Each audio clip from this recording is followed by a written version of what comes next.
இயேசு கிறிஸ்துவின் இனிய நாமத்தினாலே உங்களுக்கு நான் வாழ்த்துக்களை அறிவித்துக் கொள்கிறேன்.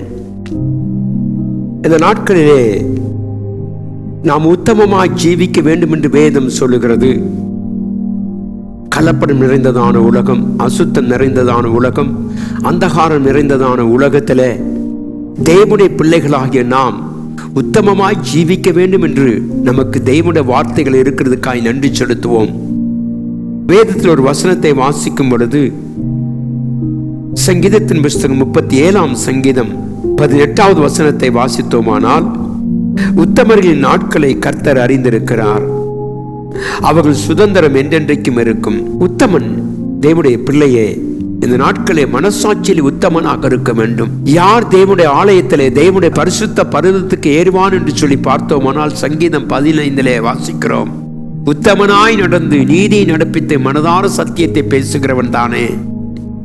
என கண்பான தெய்வ பிள்ளையே, இந்த கால வேளையில நம்முடைய இருதயம் கர்த்தருக்கேற்ற உத்தமம் இருக்கிறதா?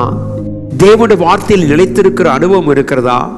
உத்தம இருதயத்தோடு கர்த்தரை தேடுகிறோமா? யோபு சொல்லுகிறான், நான் போகும் வழியை கர்த்தர் அறிந்திருக்கிறார், நான் சோதித்த பிற்பாடு பொன்னாய் விளங்குவேன் என்று சொல்லுகிறதை குறித்து நாம் பார்க்கிறோம். இந்த வசனத்தை கேட்டுக்கொண்டிருக்க யூடியூப் நேயர்களே, இந்த சத்தியத்தை கேட்டுக்கொண்டிருக்க அருமையான தெய்வ ஜனமே, நாம் நம்முடைய இருதயத்தில் உத்தமர்களாக இருக்க வேண்டும். தேவனுக்கேற்ற விதத்திலே வாழக்கூடிய ஒரு அனுபவத்தை கர்த்தர் நமக்கு தருவாராக. ஒவ்வொரு நாளும் நம்முடைய இருதயத்தை ஆராய்ந்து பார்த்து கர்த்தாவை உத்தம இருதயத்தோடு பின்பற்ற எனக்கு உதவி செய்யும் என்று சொல்லுவோம். ஆகவேதான் கர்த்தராகி ஆண்டவர் சொல்லக்கூடிய காரியம் அதுவாகத்தான் இருக்கிறது. இன்றைக்கு நாம் சொல்லுவோம், கர்த்தாவே எங்களுடைய இருதயத்திலே உத்தமமாக இருந்து சுத்தமுள்ளவனாக இருந்து உம்மை ஆராதிக்க எங்களுக்கு உதவி செய்யும் என்று கேட்போம். ஏனென்றால் நம்முடைய வாழ்க்கையில தேவன் எதிர்பார்க்கிறதான உத்தமம், நீதியும் பரிசுத்தமும் இருந்தால் நம்முடைய வழிகளை கர்த்தர் அறிந்திருக்கிறது மாத்திரமல்ல, நமக்கு கர்த்தர் சுதந்திரத்தை தந்திருக்கிறார். என கண்பான தெய்வ பிள்ளையே, நாம் உத்தமமாய் நடக்கும் பொழுது கர்த்தர் நம்மேல் பிரியமாய் இருக்கிறார். நீ உத்தமமாய் நடக்கிறபடினாலே உண்மையில் நான் பிரியமா இருப்பேன் என்று கர்த்தர் சொல்லுகிறார். நல்ல மனுஷன் நடைகள் கர்த்தரால் உறுதிப்படுத்தப்படும், அவருடைய நடைகளிலே கர்த்தர் பிரியமாய் இருக்கிறார் என்று சொல்லி வாசிக்கிறோம். இந்த கால வேளையிலே நம்முடைய இருதயம் உத்தமமாக இருக்கிறதா?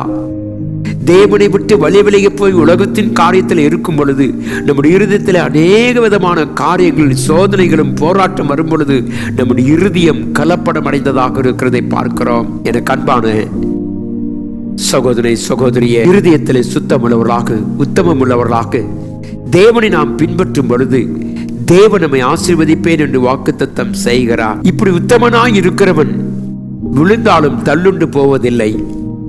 ஒருவேளை அவனுக்கு எதிராக அநேக சத்துருக்கள் எழுப்பி அவனுடைய வாழ்க்கையை அசுத்தப்படுத்தி விலை செய்யும்படியாய் வந்தாலும் கர்த்தர் அவனை தாங்குவேன் என்று கர்த்தர் சொல்லுகிறார். ஹல்லேலூயா!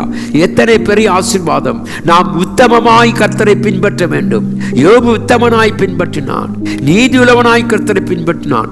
உலகத்தில் அசுத்தங்கள், அந்தகாரம் இருந்த பொழுதும் கூட அவன் தன்னை தீட்டுப்படுத்திக் கொள்ள விரும்பவில்லை. அருமையான தெய்வ பிள்ளையே, இன்னைக்கு நம்மை கர்த்தர் காத்துக் கொள்வாராக. நாம் வாழ்கிற ஒரு உலகம், இருண்ட உலகத்துக்குள் வாழ்ந்து கொண்டிருக்கிறோம்.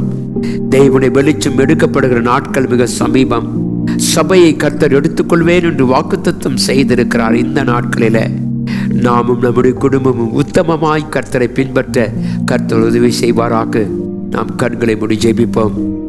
கிருபையும் இரக்கமும் அன்பும் உள்ள நல்ல தேவனே, இந்த அதிகாலை வேலைக்காய் உமக்கு நன்றி. எங்களுக்கு ஒரு உத்தம இருதயத்தை எங்களுக்கு தாரும், சுத்தமான இருதயத்தை எங்களுக்கு தாரும். கலப்படமில்லாத கர்த்தாவை, தீட்டுப்படாத இருதயத்தை எங்களுக்கு தந்து எங்கள் நடைகளை நீர் காத்துக்கொள்ளும் சுவாமி. கர்த்தாவை, அது மேல் நீ பிரியமாய் இருக்கிறதுக்காய் சோத்திரம். ஆசீர்வதியும், கனப்படுத்தும் ஐயா. இந்த கால வேளைக்காய் உமக்கு நன்றி. தேவனுடைய கரம் எங்களோடு கூட இருக்கும்படியா இயேசுவின் நாமத்தில் ஜெபிக்கிறேன் அன்பின் நல்ல பிதாவே, ஆமென். கர்த்தர் நம்மை ஆசீர்வதித்து கனப்படுத்துவாராக. ஆமென்.